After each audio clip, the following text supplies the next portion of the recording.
বিপুল পরিমাণ ড্রাগসহ বাজারে ছোড়া পুলিশের জালে আটক 4।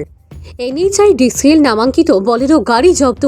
প্রায় 1.5 কোটি টাকা মূল্যের সরবরাহ ড্রাগসহ 4 পাচারকারী ধরা পড়ল আসামের বাজারে ছড়ার রাধাপ্যারি বাজারে।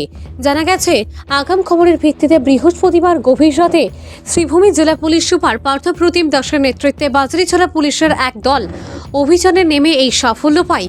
উক্ত রাতে আসাম ত্রিপুরা 8 নং জাতীয় সড়ক ধরে ত্রিপুরা অভিমুখে আসা AR059893 নম্বরের একটি বিলাসী বলেরো গাড়িকে আটক করে তল্লাশি করে পুলিশ।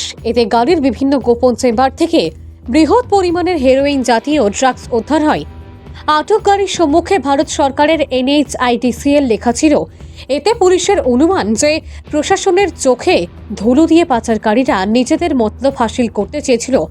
উক্ত গাড়ি থেকে 60টি সাবানের বাক্সে মোট 670 গ্রাম হেরোইন বাজেয়াপ্ত করা হয়, যার কালোবাজারি মূল্য আনুমানিক 1.5 কোটি টাকার মতো হবে বলে জানিয়েছেন বাজারিছড়া থানার ওসি নীলভ জ্যোতিনাথ। পুলিশের প্রাথমিক তদন্তে জানা যায়, এই নেশাদ্রব্যগুলো লাগোয়ার রাজ্য মিজোরামের চাম্পাই জেলা থেকে সংগ্রহ করে ত্রিপুরায় পাচারের উদ্দেশ্য ছিল। পাচার চক্রটি ধৃতদের মধ্যে রয়েছে নীলামবাজার ব্রাহ্মণ শাসনের জসিমউদ্দিন বয়স 28, পাথারকান্দি হাপানিয়ার জাকির হোসেন বয়স 33, উত্তর ত্রিপুরা চোরাইবাড়ির ফারহাদ হোসেন বয়স 27 এবং পাথারকান্দি ডিফোলার সৈফুদ্দিন বয়স 30। ধৃতদের বিরুদ্ধে স্থানীয় পুলিশ NDPS ধারায় একটি মামলা হাতে নিয়ে তদন্ত শুরু করেছে। আগামীকাল শনিবার তাদেরকে জেলা CGM আদালতে সোপর্দ করা হবে বলে পুলিশ সূত্রে জানা গেছে। আসামের শ্রীভূমি জেলা পুলিশের ঘন ঘন নেশা বিরোধী অভিযানে খুশি ব্যক্ত করেছেন স্থানীয় সচেতন মহল।